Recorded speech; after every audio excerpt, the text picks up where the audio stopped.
3부 시작합니다. 그리고 28살의 어느 여름날 나는 허름하지만 마당까지 있는 집과 자가용을 처음 샀다. 융자를 낀 것이었지만 어쨌든 그렇게나 불가능하게 여겼던 일이 이루어진 것이다. 하지만 1년 후 나는 그 재산을 사업상의 이유가 아닌 개인적인 이유로 몽땅 날렸고 빚을 졌지만 3년 후 다시 일어섰다. 살다 보면 해도 아무것도 안 될 것 같이 보일 때가 있다. 어떠한 대안도 보이지 않아 모든 것을 포기하고 싶은 절망적인 때가 있는 것이다.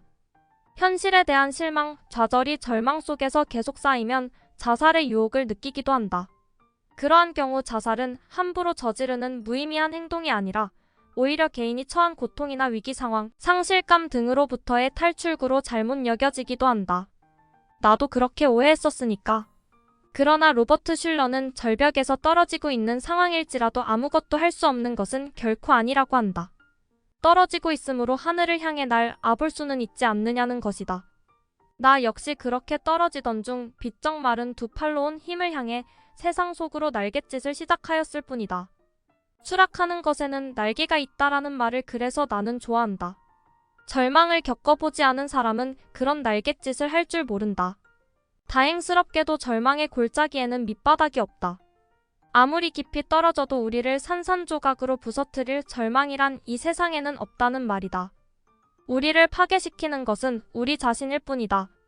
마약 중독자들의 일상을 그린 영화 트레인스포팅에서 주인공 마크 렌트는 이렇게 말한다. 삶을 선택하라. 직업을 선택하라. 미래를 선택하라. 가족을 선택하라. 빌어먹게 큰 텔레비전을 선택하라.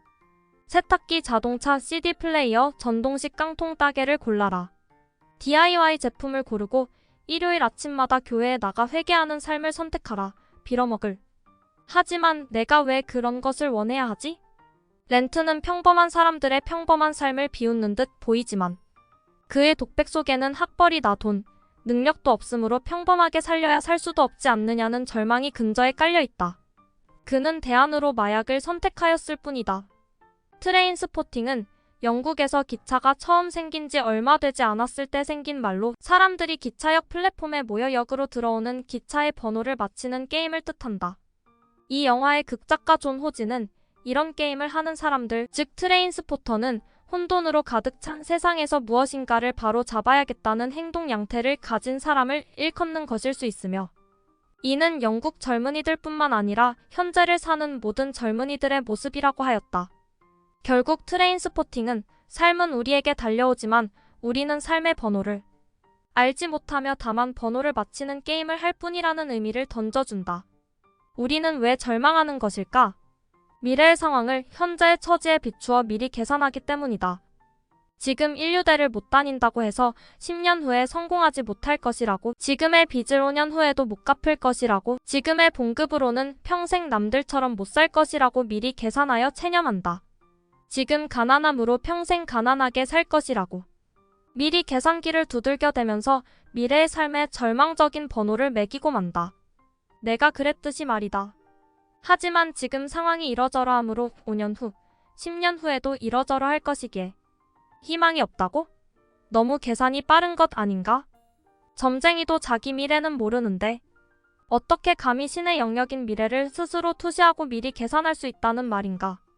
부자가 되려면 미래 방정식에 지금의 처지를 대입하면 절대 안 된다. 결코 그런 짓을 하지 말라. 트레인스포팅 게임처럼 우리에게 달려오는 삶의 번호는 아무도 모르기 때문이다. 옛날 춘추전국 시대의 중국에는 논두렁에서 군사를 일으켜 일약 군왕이 된 자가 있는가 하면 시장거리에서 춤추던 무희가 하루아침에 황후가 되는 일도 비일비재하였지 않은가? 노래의 주인공 에바 페론 역시 술집 종업원에서 아르헨티나 대통령의 영부인이 되지 않았던가? 그렇게나 절망적이었던 내가 부자로 살 것이라고는 누구도 생각하지 못한 일이었다. 흔히 이야기하듯 사람 팔자 시간 문제이다.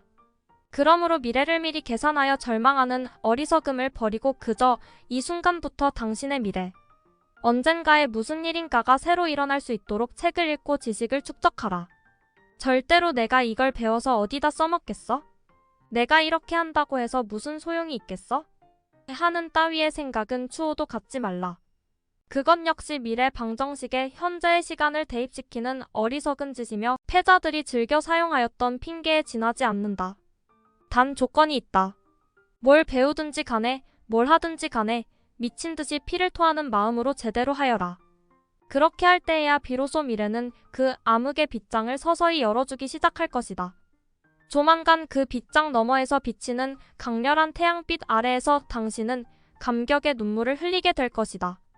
이미 그렇게 몇 년째 살아왔음에도 변화가 없다면 당신은 그저 삶의 번호를 잘못 찍는 바람에 길을 잘못 들었을 뿐이다. 그 잘못된 길에서 절망하지 말고 빨리 깜빡이를 켜고 길을 바꾸어라. 내 말을 믿어라. 거기서 새 삶이 무섭도록 빠르게 달려온다. 정말로 그렇게 되느냐고? 수많은 사례가 있지만 하나만 이야기하자. 신문에 칼럼을 기고할 당시 절망감이 가득 찬 독자로부터 메일을 계속해서 받았다. 이른바 괜찮다는 대학의 인문학과를 나왔지만 이혼하여 혼자가 된 상태에서 뚜렷한 기술이나 직업도 없는 30대 초의 독자였다. 그저 막연한 생각으로 약대나 한의대에 다시 가려고 하였지만 실패하였고 중고생을 부업 삼아 가르치며 모은 얼마 안 되는 돈마저 주식 투자로 다 날렸지만 몰락한 집안을 이끌어가야 하는 처지였다. 답변 메일에서 나는 생각의 전환을 강조하면서 부업 삼아 하던 과외일에 미칠 것을 권유하며 프로가 되는 법을 구체적으로 상세하게 알려주었다. 그 독자는 내 지시대로 하겠다고 하였다. 나는 내게 메일을 보내는 모든 독자에게 똑같은 친절을 베푸는 사람이 결코 아니다. 절대로 나에게서 개인적인 친절함은 기대하지 말라. 그럼에도 불구하고 그는 즉각 내 말대로 하지 않고 계속 머뭇거리면서 내게 이런저런 질문을 던졌다. 하지만 그의 질문들은 정확히 표현하면 궁금한 점들이 아니라 안달이었고 내가 이렇게 한다고 해서 과연 세이노 말처럼 될까 하는 끊임없는 의심이었다. 왜 사람들은 내가 이미 실제로 경험한 것을 말해주는데도 믿지를 못할까? 정말 이러한 의심은 미래를 미리 계산하여 보아야 직성이 풀리는 가난한 자들의 공통적 특성이다. 승자는 일단 달리기 시작하면서 계산을 하지만 패자는 달리기도 전에 계산부터 먼저 하느라 바쁘다유 대경전에 나오는 말인데 정말 진리이다. 미래를 미리 계산부터 해보려는 그의 태도에 나는 짜증을 엄청 냈으며 결국 그는 내가 제시한 방법론을 받아들였다. 1년이 지나자 그의 예금액은 수천만 원이 되었다. 그리고 다시 1년이 채 못 돼서 그 금액은 2억 원이 되었고 거기서 다시 6개월여가 지나자 그가 내게 보고한 예금액은 3억 원에 달하였다. 물론 내가 아주 약간의 재테크 조언을 해주기도 했지만 그는 더 이상 내 조언들을 의심하지 않았다. 6. 건강을 잃으면 모든 것을 잃는다고? 나는 부자가 되고 싶어 하는 사람들에게 일과 관련된 공부를 할 때는 피를 토하는 자세로 하라고 한다. 특히 30대 중반 이전에는 빠르면 빠를수록 좋다. 적어도 23년 동안은 길면 길수록 좋다. 그렇게 살아야 한다고 말한다. 길거리에서 허비하는 시간이 없어야 하므로 최대한 일터나 학교에 가깝게 살면서 시간을 아끼고 밥을 많이 먹으면 졸려서 책을 제대로 읽지 못하므로 밥을 굶거나 조금만 먹으라고 하고 내가 밥을 굶으라고까지 하는 것은 실제로 쫄쫄 굶으라는 뜻이 아니라 밥 대신 다른 것을 간단히 먹으라는 뜻이다. 시간을 철저하게 아끼려면 라면 하나를 끓여 먹는 시간도 아껴야 하므로 그냥 생으로 씹어 먹으라고까지 말한다. 너무했나? 실제로 나는 56개월을 아침은 안 먹고 점심은 미리 삶아놓은 계란 2개, 혹은 라면 부스러기나 찬밥물에 말아먹기, 저녁밥은 작은 공기 하나 정도로 때운 적이 있다. 지금도 나는 아침을 전혀 먹지 않으며 오후에 식곤증을 없애고자 점심을 밥만 먹을 때가 많다. 내가 그렇게 말을 하면 사람들이 꼭 하는 말이 있다. 그러다가 건강을 해치면 모든 것을 잃는다고 말이다. 자기도 그렇게 해보았는데 위장병만 생기는 바람에 아직도 고생한다는 말도 하고 책상에 오래 앉아있다 보니 요통만 생겼다고 하기도 하며 돈을 잃으면 조금 잃은 것이요 명예를 잃으면 많이 잃은 것이다. 그러나 건강을 잃으면 전부를 잃은 것이다라고 강조하면서 역시 건강이 최고라고 말한다. 정말? 그렇다면 건강 걱정하면서 그렇게 계속 튼튼하게 살아라. 81년부터 90년까지 10년간 언론에 게재된 자살 기사 총 411건을 분석한 논문 중앙대 의대 박동철에 따르면 자살 동기는 경제적 가난이 86건 21%로 가장 많았고 다음으로 정서적 갈등 79건 19%, 부부 갈등 66건 16%, 학업 문제 24건 6% 등의 순이었다. 또 자살의 심리적 원인은 절망 및 고독감 117건 29%, 열등감 52건 13%, 갈등 상황, 도피 47건 11%의 순으로 조사됐다. 연령층별 자살률은 20대가 가장 높고 다음으로 30대, 10대의 순으로 나타났으며 남자가 여자보다 2배가량 많았다. 그로부터 10여 년이 지난 뒤 통계청이 내놓은 99년 한국인의 사망원 인분석에서도 자살자는 1030대에 집중되는 현상을 보였고 그들 세대에서 자살은 교통사고 다음에 최대 사망 원인으로 나타났다. 즉, 자살자들은 젊고 싱싱하고 건강한 1030대 중에서 가장 많이 나오며 건강 상실이 동기가 되어 자살하는 사람은 많지 않음을 알 수 있다. 이거 좀 이상하지 않은가? 흔히 사람들은 건강을 잃으면 모든 것을 잃는다고 하고 모든 것을 잃었다면 당연히 절망하여 자살할 것 같은데 그런 이유로 인해 자살하는 사람들보다는 건강하고 탱탱한 몸을 갖고 있음에도 살고 싶어 하지 않는 사람들이 대다수라는 사실 말이다. 건강하면 모든 것을 다 가지고 있는 것이나 다름없는데도 왜들 그렇게 죽으려고 하는 것일까? 몸이 건강하다고 해서 모든 것을 다 갖게 되어 고민 끝, 절망 끝, 행복 시작이 되는 것은 아니기 때문 아닌가. 어느 독자에게 프로 과외 선생이 되는 쪽으로 삶의 방향 전환을 권유했던 적이 있다. 그때 일을 어떻게 하는지 방법론을 구체적으로 알려주면서 빠지지 않은 사항이 있는데 농땡이 치지 말고 학생을 손님으로 여기면서 하루 종일 가르치는 것과 관련된 일, 즉 교재를 준비하는 일과 가르치는 일에만 미친 듯 몰두하라는 것이었다. 일요일이건 공휴일이건 간에 쉬지 말라고 했다. 그간의 지시대로 몇 개월을 하다가 일주일에 하루 정도는 쉬고 싶다고 하였을 때 내가 한 말은 엄살 떨고 있네. 아직도 정신을 차리지 못했다였다. 1년 정도 지나 피곤함에 쓰러져 며칠 동안 병원에 있었다는 메일을 받았을 때 내가 한 말은 당장 종합 비타민을 2알씩 먹어라였다. 돈도 좋지만 건강을 잃으면 모든 것을 잃지 않느냐는 그의 말에 내가 한 말은 이랬다. 그 잘난 건강을 가지고 있었을 때 너는 당장 죽고 싶은 마음뿐이었지 않은가. 자살하는 사람들 중 99%는 건강한 몸을 갖고 있으면서도 스스로 목숨을 끊는다. 그러니 개소리 말고 밥이나 철저하게 제때 찾아 먹어라. 차가운 샌드위치라도 제때 먹기만 하면 죽지는 않는다. 내가 그에게 한 달에 하루는 푹 쉬어도 좋다 일주일에 하루가 아니다. 고 한 시기는 그의 예금액이 2억 원을 넘어가기 시작했을 때였는데 메일을 주고받은 지 2년이 채 안 된 시기였다. 세계보건기구는 건강을 신체적으로 병이 없는 상태이면서 정신적, 사회적으로도 안녕인 상태라고 정의한다. 몸 건강한 노숙자는 정신적, 사회적으로 안녕한 상태는 아니므로 건강한 사람이라고 할 수 없다. 그저 몸 하나 튼튼하다고 건강한 것은 아니라는 말이다. 정신적, 사회적으로 안녕한 상태가 아니면 육체적 건강은 위협을 받는다. 핀란드의 투르크시 직업병 전문 연구소가 조사한 바에 의하면 경기가 침체 국면에 있을 경우 근로자들은 더 많은 질병을 앓게 되는데 고용 불안과 일터에서의 분위기 변화 등으로 불안감이 생기기 때문이라고 하며 실제로 실직하게 되면 사망률마저 높아진다고 한다. 이에 덧붙여 핀란드 헬싱키 대학의 연구팀은 250만 명을 대상으로 조사한 결과 실업률이 낮을 때 실직하면 사망하기 쉬우나 실업률이 높을 때는 그럴 가능성이 작아진다는 것도 발견하였다. 연구팀은 실업률이 낮을 때 실직한 사람은 본래부터 건강에 나쁜 생활, 습관과 성격 등을 가지고 있었을 가능성이 높기에 사망률이 높은 것이며 실업률이 높을 때는 심신이 건강한 사람들도 실직할 가능성이 높아지고 주변에 실직자가 많다 보니 실직으로 인한 스트레스도 줄어들어 사망률이 낮다고 덧붙였다. 한편 의학자들은 자신의 능력을 넘어서는 과중한 업무를 하게 되면 정신적, 육체적 스트레스가 지속적으로 누적되면서 신경이나 관절 등 신체 조직이 긴장하여 면역력이 떨어지고 뇌출혈, 심혈관계 질환, 뇌경색, 심근경색 등을 일으키게 된다고 한다. 이런 연구 결과들을 종합하여 보면 결국 능력을 키워야 스트레스도 줄일 수 있고 건강도 유지 가능하다는 사실을 알 수 있다. 능력을 키우려면 내가 권유하는 바대로 공부를 할 수밖에 없다. 하지만 밤늦게까지 공부를 하고 낮에 일을 하게 될 때 느끼게 되는 피곤함이나 체력의 한계는 어떻게 극복하여야 할까? 나는 하루에 열 몇 시간씩 육체를 혹사시키라는 것이 아니다. 육체에는 한계가 분명 있다. 때문에 적절한 휴식이 필요하다. 우리 몸은 기계가 아니니까 말이다. 하지만 두뇌의 활동에는 그런 한계가 없다고 나는 믿는다.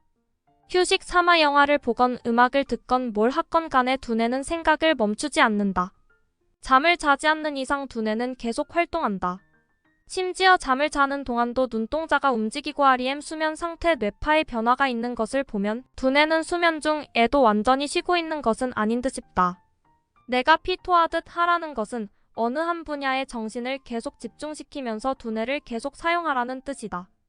물론 건강을 해치면서까지 그렇게 하여야 한다는 뜻은 아니다. 그러나 엄살은 부리지 말라. 나 역시 건강체는 아니다. 몸무게도 표준 체중 미만이고 나이 50에 허리 둘레 30인치를 갖고 있을 정도로 말랐다. 아주 어릴 때부터 잔병 치레가 많았고 큰 병도 몇 번 앓았던 경험이 있다. 번역 일을 할 때는 하루 열 몇 시간 이상 원고지를 메꾸느라 어깨가 떨어져 나가는 듯한 아픔을 늘 갖고 살았다. 잦은 해외 출장으로 인한 시차 때문에 위장병에 걸려 오랫동안 고생한 적도 있고 몇 년에 한 번씩 재발하곤 하는 십이지장 궤양을 아직도 갖고 있다. 급성 폐렴에 걸린 줄도 모르고 지독한 감기에 걸렸나 보다 생각하며 돌아다니다가 병원에 초응급으로 입원한 적도 있다. 심한 목 디스크로 고생하기도 했었다. 아프리카 깊은 산속에서 어깨에 벌레 물린 물집 같은 것이 생겨 대수롭지 않게 여겼는데 엄청 아파 고생한 적도 있다. 나중에 한국에 돌아와 진찰을 받아보니 대상포진이라는 병이었다. 게다가 뭔가를 만드는 것을 좋아하는 취미가 있다 보니 파편이 눈에 들어가는 바람에 거의 실명위기 직전까지 간 적도 있다. 하지만 나도 늙어간다. 30대만 하더라도 코를 골거나 이를 갈거나 방귀를 뀌지 않았는데 지금은 이를 갈거나 코를 골 때도 많다고 하며 가끔 저녁에 방귀도 뿡뿡 끼는 것을 보면 몸이 확실히 예전과 같지는 않다. 내가 20대부터 40대 초까지 열심히 일을 하면서도 한편으로는 계속 뭔가를 읽고 배워나갈 수 있었던 것은 신체 리듬을 유지하였기 때문이다. 한창 일하였던 시기에는 취미 생활을 위해 몸을 많이 사용하는 것을 극도로 꺼려하였는데 그 다음 날의 컨디션을 유지하기 위함이었다. 오늘 밤에 읽어야 할 책이 있다면 나는 절대 술을 마시지 않는다. 새벽까지 술을 마심으로써 다음날 엉망이 된 경우도 있었지만 그런 경우는 10년에 한 번 정도뿐이었다. 내가 제일 싫어하는 직원들은 술을 통제하지 못하고 마셔대는 사람들, 교회에서 철야 예배를 마치고 출근하는 사람들, 일요일에 등산이니 뭐니 하면서 몸을 극도로 사용한 뒤 월요일에 출근하는 사람들이었다. 나는 육체의 리듬을 깨는 일은 토요일에 할 것을 권유한다. 사람들이 무엇인가 열심히 하다가도 육체적, 정신적 스트레스를 견디지 못하고 결국은 건강이 최고다라는 말에서 피난처를 찾는 이유는 무엇일까? 우선 그 노력의 결과가 즉각 가시적으로 나타나지 않기에 기쁨을 즉시 느끼지 못하기 때문이다. 예컨대 학생의 경우 죽어라고 공부한 결과 몇 개월 후 치른 시험에서 성적이 쑥 올라가게 되면 그때부터는 신이 나서 누가 뭐라고 하건 간에 공부하게 되고 자기가 공부하는 것에 대한 나름대로의 깨달음도 얻는다.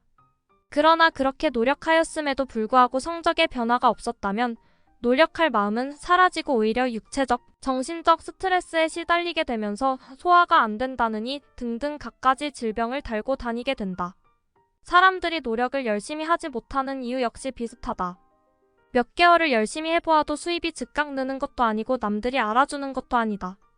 가시적 효과가 바로 나타나지 않으니 필요성을 느끼지 못하며 결국 실증만 느끼게 된다. 쉬고 싶어진다. 그렇다면 육체적, 정신적 스트레스에서 벗어날 해법은 무엇인가? 첫째, 가시적 결과를 외부에서 찾지 말고 내부에서 찾아라.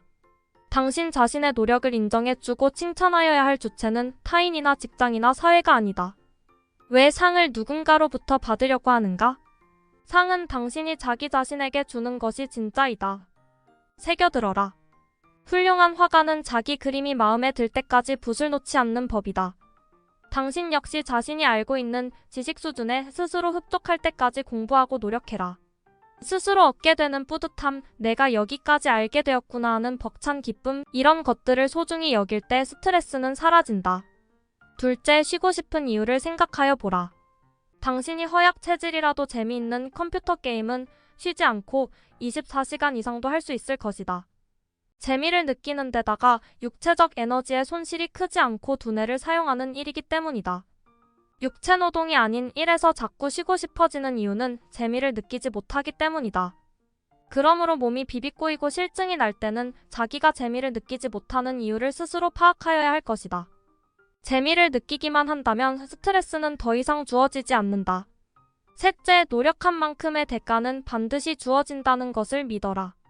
문제는 그 시기가 당신이 생각하는 시간보다 더 미래에 있다는 점이다. 이것을 나는 보상의 수레바퀴는 천천히 돈다. 가속도가 붙기까지는 이라는 말로 표현한다. 그러나 사람들은 그 사실을 모른다. 노력을 해도 대가가 주어지지 않는 일도 물론 있다. 미련하게 무조건 한 우물을 파지는 말라는 말이다. 넷째, 긴장감을 잃지 말라. 긴장감이 있다면 싫은 것을 오랫동안 억지로 하여도 탈이 나지 않는다. 전쟁터에서 식사도 제때 못하고 잠도 제대로 못 자는 병사들이 건강을 해쳐 죽었다는 말 들어본 적 있는가? 이것 아니면 죽는다는 긴장감 때문에 그럴 틈이 없다. 군대를 다녀온 사람은 알 것이다.